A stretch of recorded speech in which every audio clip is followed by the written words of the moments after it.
Hi, this is Phil, and I'm here to tell you all about the Capes and Lunatics Patreon. Don't miss out on our comic book creator interviews, including our monthly Chichester chats with comic book legend DG Chichester, superhero movie brackets in our search for the worst comic book movie of all time, and many, many more specials, all completely uncensored. Access starts for $3 a month, full video when you pledge $5 a month. Check out the link in our show notes or go to patreon.com/capesandlunatics. Hope to see you there.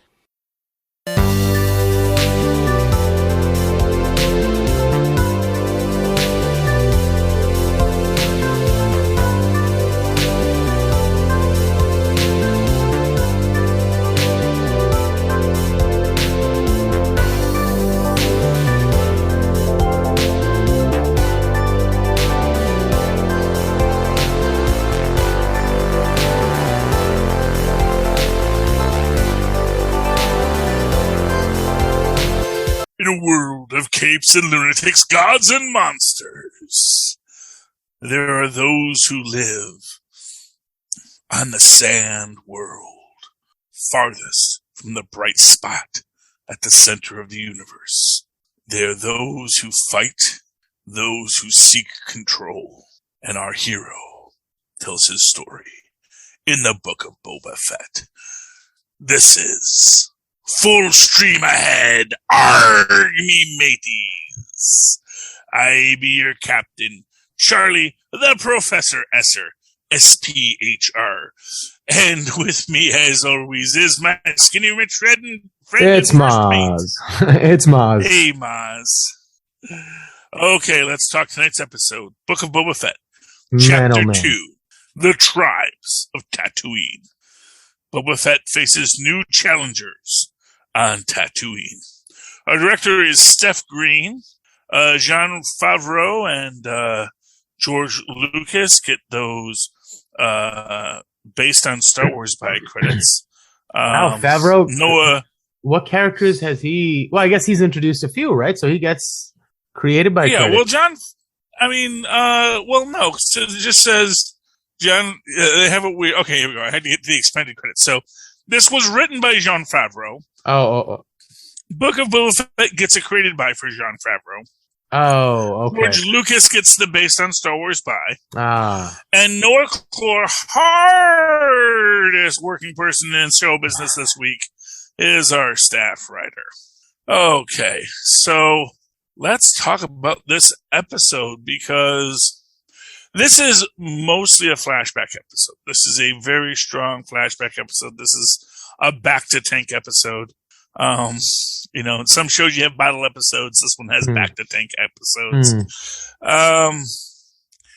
But it opens up with the interrogation of the Order of the Nightwind assassin, and we see Chenik Fand just basically, overpriced. You're buying the name is what you're buying. Which I love. Which ends up being true. Because, seemingly. Or, I mean, like, the fact that the droid came over and said, he will never talk, these guys are known to be blah, blah, blah. And just the threat of a monster turned him around. Like, I thought that was really strange. Well, I guess it all comes into how you think of this scene, especially in the larger context, because the idea is he gives up the mayor. All right. But the question is, is it really the mayor who sent him? Or whoever holds the mayor's leash? So that's where it gets into that. Because, of course, when he goes to the mayor, when they go and they barge their way in, as they do, they get, the assassin gets shot before he could incriminate anyone else. I like that. Yeah, that made... And even the mayor makes this point, where he says, hey, I serve at the pleasure of who's ever in charge. Question now is, my friend, are you in charge? Yeah. Which we then see in the second half when the Hutt twins show up. Because that does put a totally different spin on that moment, because it seemed like so strange that they would build up the legend of these particular brand of soldiers and how he'll never talk. And then all of a sudden a threat. But you're right. What if he was delivering the wrong kind of information? But that, again, is at odds with my desire for the mayor to be the bad guy, because he's so cool. And he's so calculated. He's always like, so I want the mayor to be the bad guy. So that's an interesting quandary. You know what? I'm going to tell you this. It's, the most evil person in Springfield is Smithers, because he has the ear, and maybe he doesn't have the official power, but maybe he is far more powerful than anyone else. That's always that complexity to it. There's, have you ever seen the Coneheads? A long, long time ago, but yeah. Yeah, so David Spade has a character in there, and he's basically a sycophantic yes man. But throughout the entire story, it's always about him ingratiating himself in just the right spot, and in the end becomes the major domo to the head of the Conehead Empire. And it's like, it's pretty impressive how he plays his part. And in that sense, I do imagine the mayor being this guy, the people I serve don't come here. They drive through here, and I'm actually the guy who winds up having the power because I'm the guy on the ground. I'm the facilitator. Exactly. I run the show, and I'm not going to say that I'm in charge. No. There's a guy above me who's in charge. You kill me, they're just going to put someone else in charge. And I imagine that might have been what Bib Fortuna's deal was. That Bib Fortuna wasn't the new Hutt. He was just the person who took the Hutt role, coughed up, coughed up. He did what he had to do, but he got to sit on the throne. He got to have the Huttese feast, Yeah. And at the end of the day, that's what any mobster wants. They don't necessarily need to be. They don't need to be Al Capone, so long as they get to be a respected wise guy. Yeah, I guess the smart ones always have someone to blame and someone to shift the responsibility on. Yeah, and someone to give them ideas to move up the ladder. It's exactly what we're dealing with here is, on every level, I feel like there's a lot more going on in the story than we're seeing. And I do think that Boba Fett, in many ways, is caught flat-footed. And he's meant to. He's meant to be this guy who feels, okay, I'm going to take over the mob and I'm going to run it right. And it's a little bit of a criminal version of Mr. Smith Goes to Washington, where, he's filled with these ideas of how a proper syndicate should run. Fennec is like, man, I don't see it, but he's playing his card, and we see what the influence was, which is when he is with the Tuskens, and he comes to understand the Tuskens, and you have this idea of the way the syndicates are running roughshod over Tatooine. I believe that's the Pike Syndicate is what they call those guys. They are coming in. They've got this hover train moving whatever the heck it is that's of value on Tatooine, which is that interesting. It's like, what exactly is of value on Tatooine that the Hutts want it and the Pike Consortium want it, and people are here, and it's like, what exactly is the value of Tatooine aside from the fact that it did produce both Vader and Skywalker? Right. And will eventually become, the home of Rey. It's so like was that just a drug train? I don't know, because they have spice aboard. Right. But it didn't seem like it was a spice train. There also didn't seem to be many passengers, just a crew. No, it's very, yeah. It seemed, and again, like I said, that the freight train, I guess. So yeah, like what is it moving? What is it doing? And why are they shooting at the Tuskens? Right. And so either it had other freight on it, or it was just all filled with spice, or it had just unloaded and now it's on its way back. Oh, that's the other option. Is that it? It goes one way and then, and so honestly, what it could. in the Star Wars universe, is spice as valuable as like, or is it just another substance that people get high on? I don't think it's as valuable as it is in the Dune universe because spice is what allows the ships to fly. But I think it is valuable in the sense that, cocaine is valuable. Okay, gotcha. And, it's like, it's something that is, and it's something that's hard to get. Right. And I think that's the real. Is that what makes Tatooine special? Is that spice predominantly comes from there, or one of the few places spice comes from? Supposed to, they always say it's from Kessel. Oh. So it sounds like Kessel's like the main source of spice. So I don't know. Okay. Although based on the lizard we see in this, it's a little hard to tell exactly what is here and what is not. That I think is one of the most interesting aspects of this is, why is Tatooine valuable?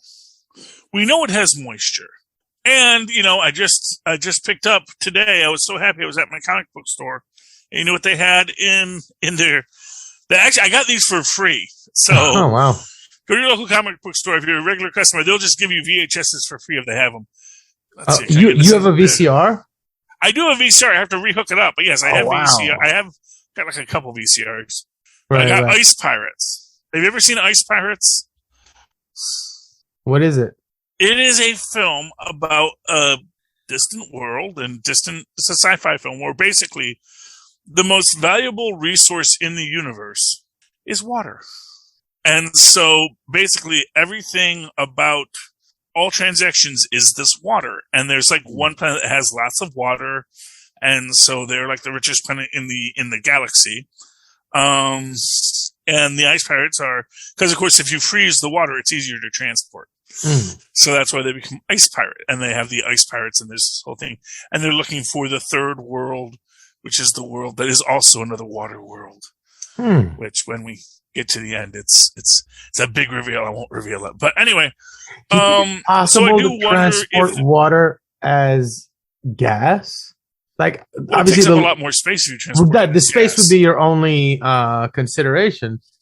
I wonder. Yeah, no, the easiest way to transport water would probably, if you're not going to transport it as liquid, it would be as ice. And if you're traveling through space, I can imagine that it's easier to cool the water into ice. Oh, yeah, fair enough. Right. And if it was like some sort of giant bladder or balloon of some sort, that would maybe be more easily ruptured.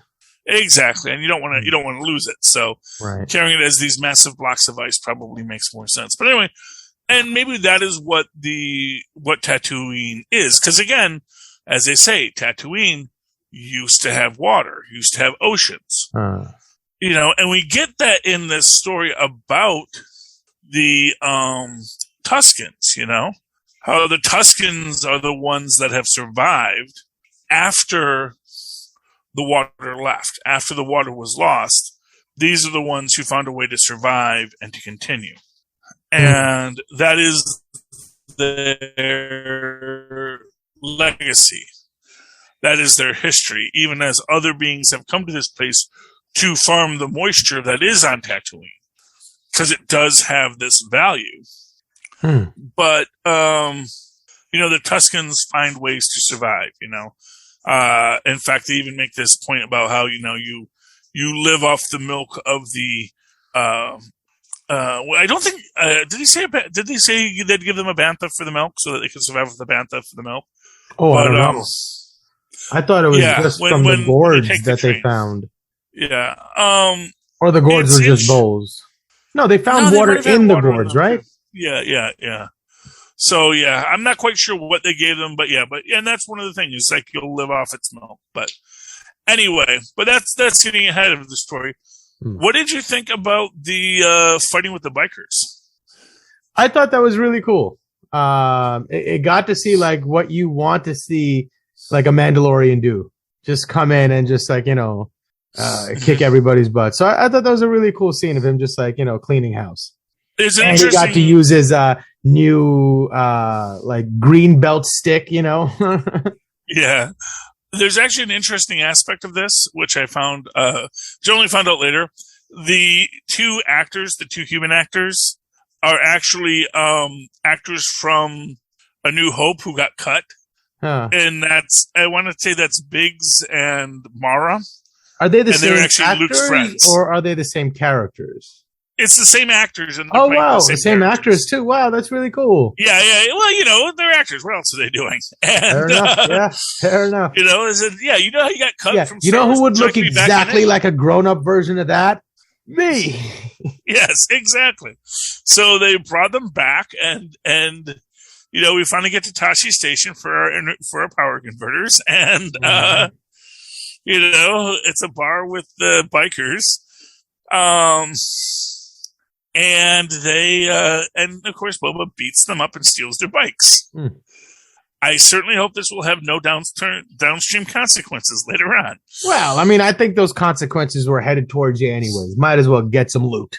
Yeah, well, that's one theory. I mean, that theory gets us from point A to point B, and point B is, messing up that train. So, hey.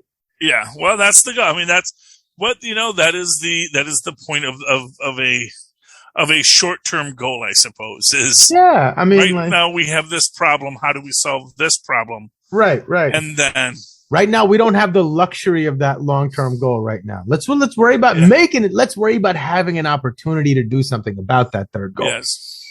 Well, we get a nice training montage with the Tuskens and learning how to ride bikes. And of course, having to explain to them, no, these are bikes. You don't just trash them. You're not just looking for, these aren't scrap I brought. These are actually useful speeder bikes. So, okay. So what does that say about the intellectual capacity of the Tuskens? That wasn't immediately apparent to them, that it just represented scrap to them, that they couldn't make the conceptual leap, from scrap to, oh, wait a second. Yeah. You know what? We always see those and wish like, man, I wish we had that. The Banthas are cool and all, but it'd be cool to zip around pretty fast too. Well, except I think that most of the time that they've had interactions with them, it's when they've crashed. So it's always been, anytime they've dealt with them, it's been as scrap. Oh, okay. That makes sense. I could see that. So they know what to do with it as scrap. They've never really thought gee, could I ride one of these, Because it's just not, it's alien to where they're from. Right. Is the idea, and maybe that's a failing on their part. I don't know. But, that's always the question is what do they do with it? But, I mean, it's a lot of feel good, but, it's also a lot of lives that get lost in this quest to take the train. But I mean, I feel like they already buried a bunch of bodies that they did not, from an engagement that they did not initiate, right? So at this point, it's like, do we just wait for them to keep picking us off? Or, I mean, at some point, do we got to say like, hey, we are who we are, and you're not going to do that to us, Come on. Yeah, and I think that is the strength of it. I think that's where Boba comes in, and he's like, listen, I can show you how to use these tech. I can show you how to use this tech.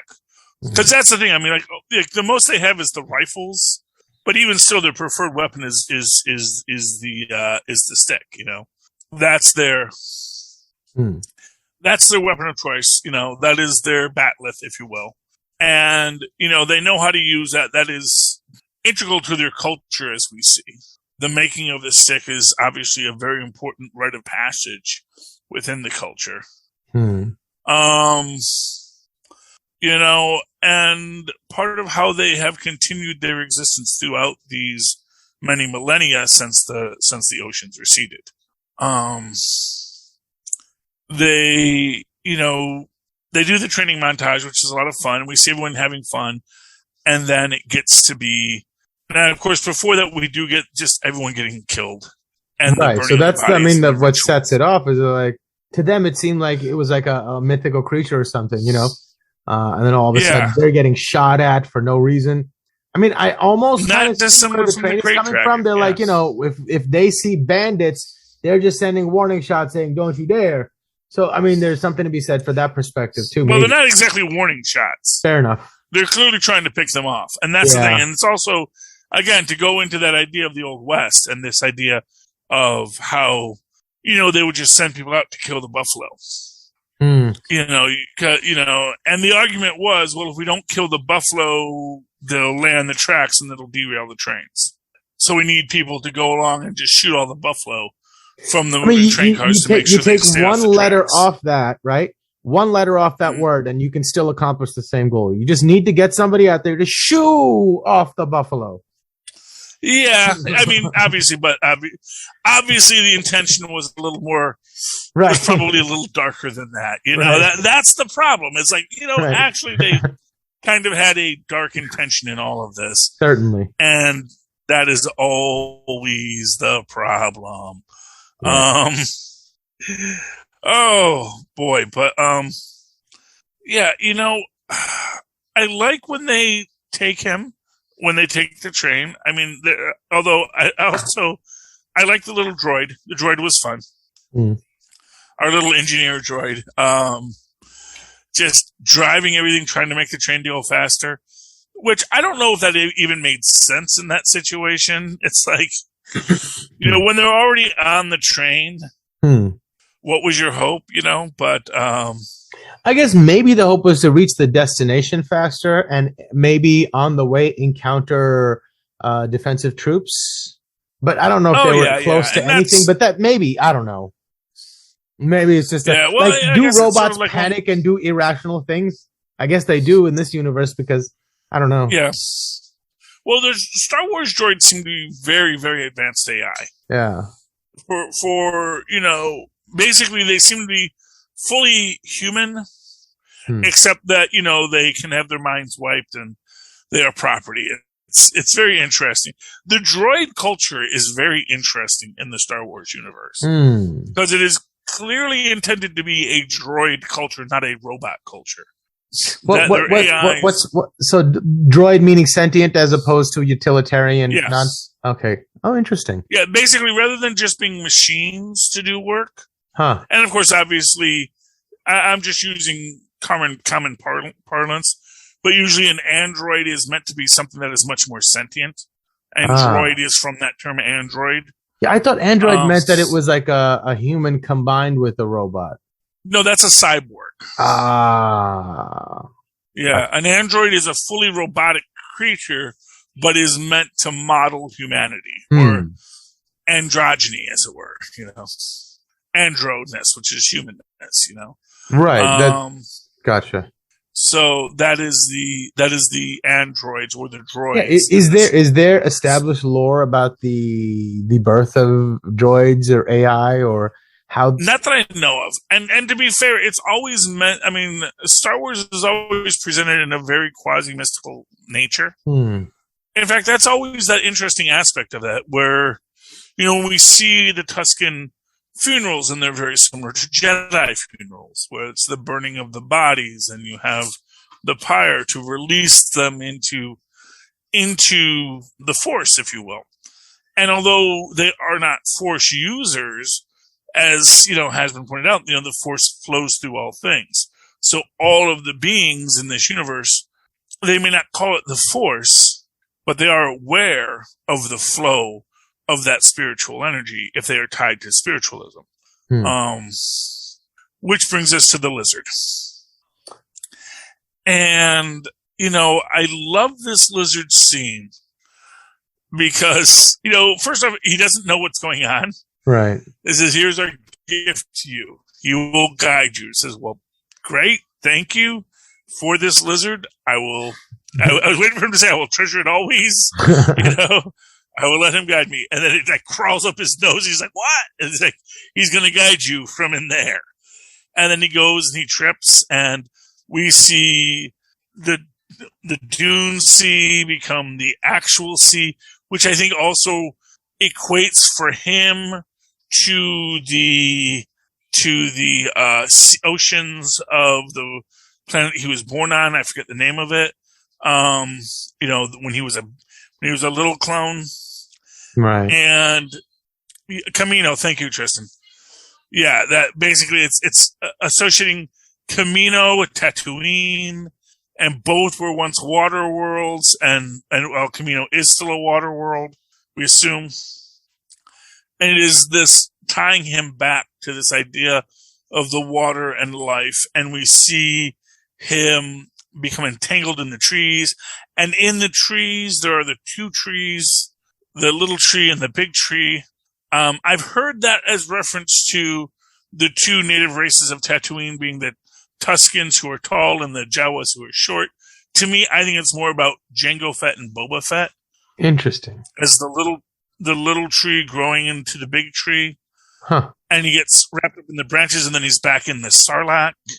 And it's about him busting out and breaking out. And eventually when he comes back, and for what it's worth, as has been pointed out, we don't see trees on Tatooine.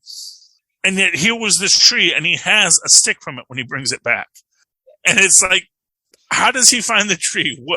So here was my thought. Yeah. Right? Like, so I like thinking about sort of like these nitpicky kind of points. They're interesting. So my thought was that the lizard is multidimensional, right? Mm-hmm. And somehow when he gets in there, he secretes something that is able to allow him to traverse that plane into a different dimension as well. And in that dimension, that tree exists. Now, I don't know what the proxy of that tree would be here in this universe or whatever, but he goes to that dimension, breaks off a branch, and is able to come back to this dimension carrying an artifact from that dimension.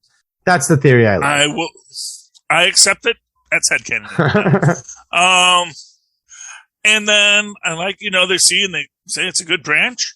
And the other thing is, like, somebody brought up an interesting point that I was reading online, where they're like, okay, so he was a clone, right? So he never had a birth. In this way, it was almost like he went to another dimension, died, and he came back, and it was almost like he was birthing into a real person. Well, yeah, and I guess in its own way, it's the idea that he is birthed from the Sarlacc in this. Right, that too. When he crawls out of the Sarlacc, that's him obviously, right. Re-coming into his own life and rethinking everything that he's been up until that point. He doesn't want to be a bounty hunter anymore. And now he is, in fact, that's one of the things that the mayor says to him.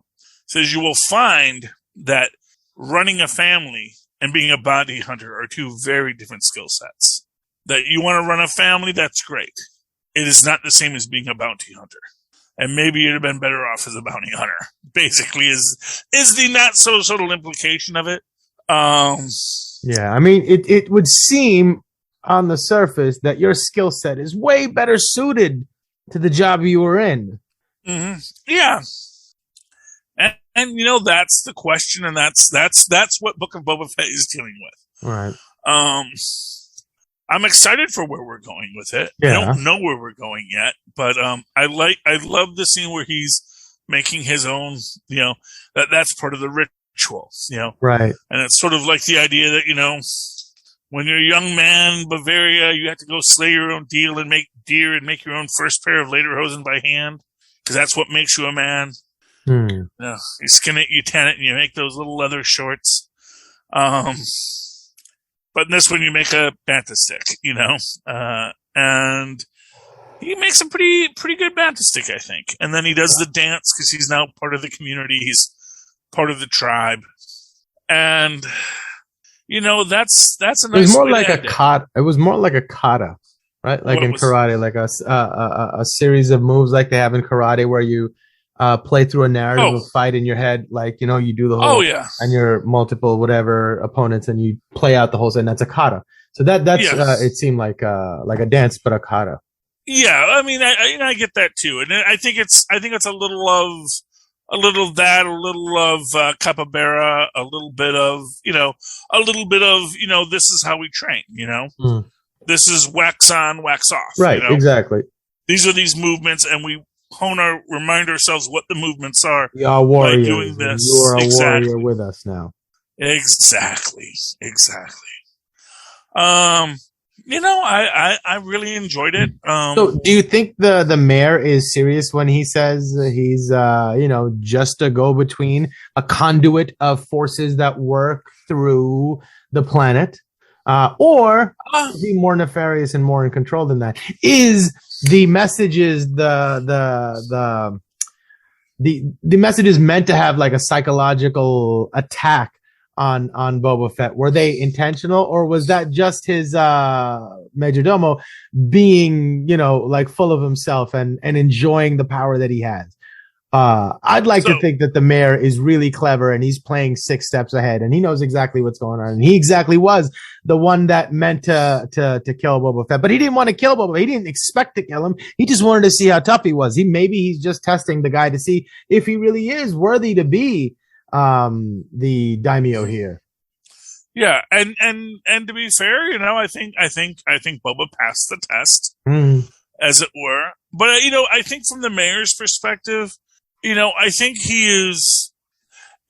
So remember when we were watching Daredevil, and remember when we first meet Wilson Fisk, and it is this idea that he always sees himself as just one of the players.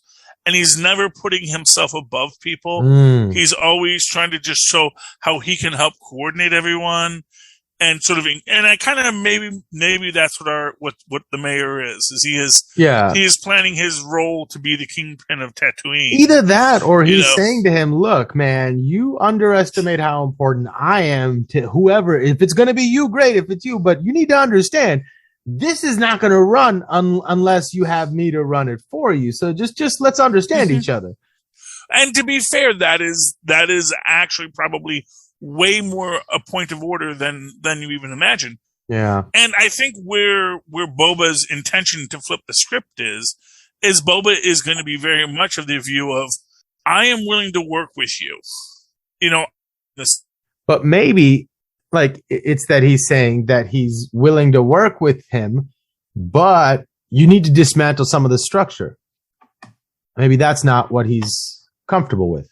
And yeah, I mean, I think that is the thing, but I also think that, you know, I think it is one of these issues where it's less that he wants to dismantle everything as he just wants to make it less cruel.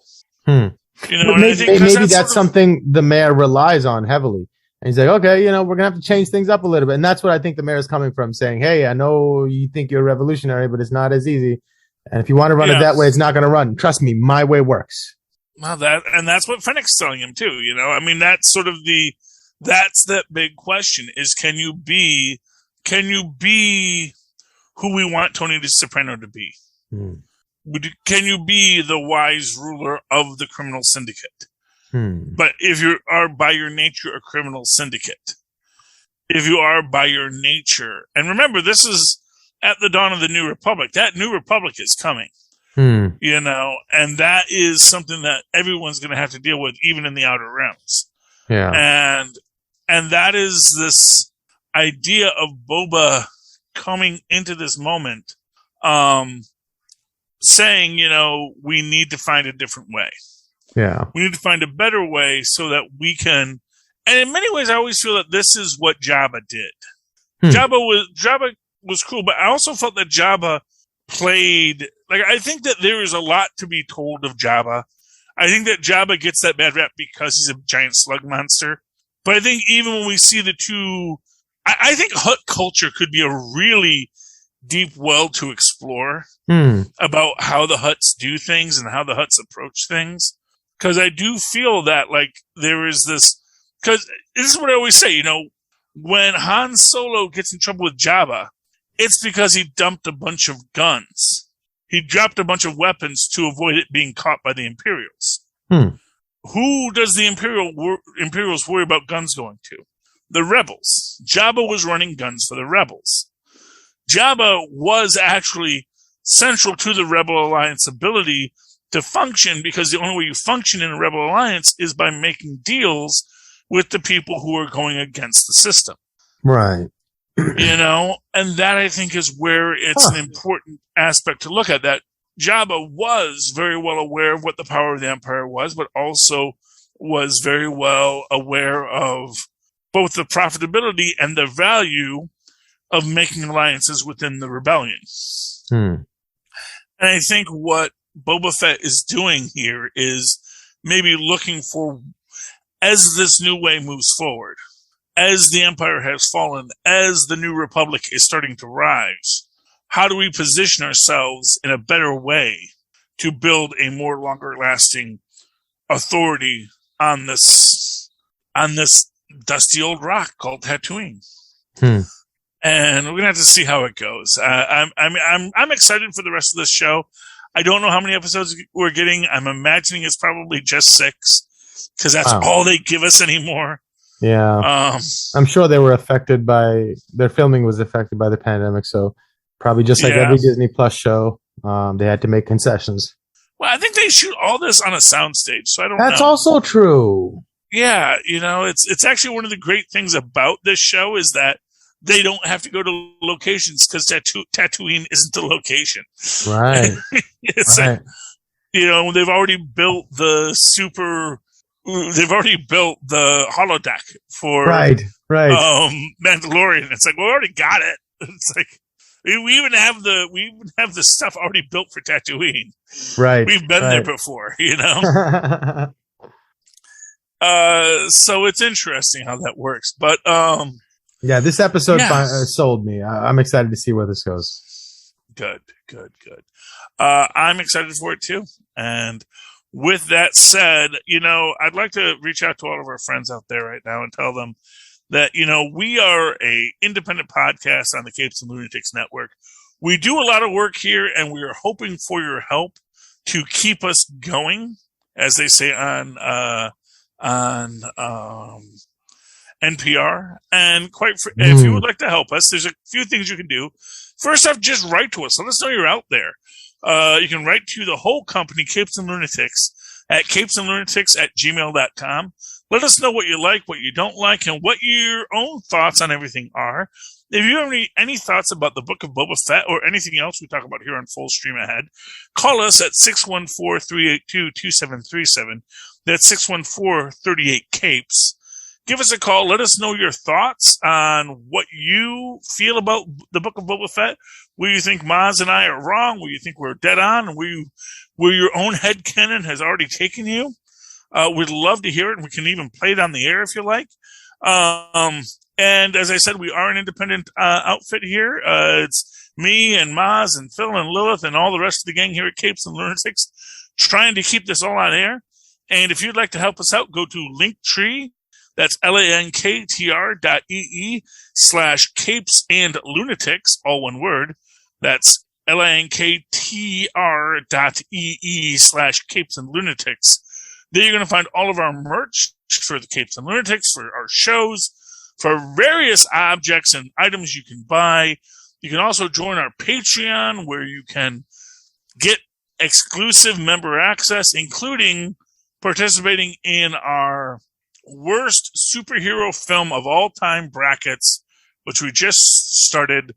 And if you pay, I think $5 a month, you get to watch the topless movie reviews where we'll be discussing these superhero movie brackets. First up, the Marvel movies, going all the way back to good old Matt Salinger. So it'll be fun. All right. So with all that said, Mozz, if people would like to talk to you directly, how can they do it? They can reach out to me via email at mozzmanzor@gmail.com or find me on Facebook under Mozz Manzor. That's MOZZMANZOOR. And, of course, if you'd like to write to me that old-fashioned email way with the way our mothers and fathers once did, do so at superconnectivityblog@gmail.com.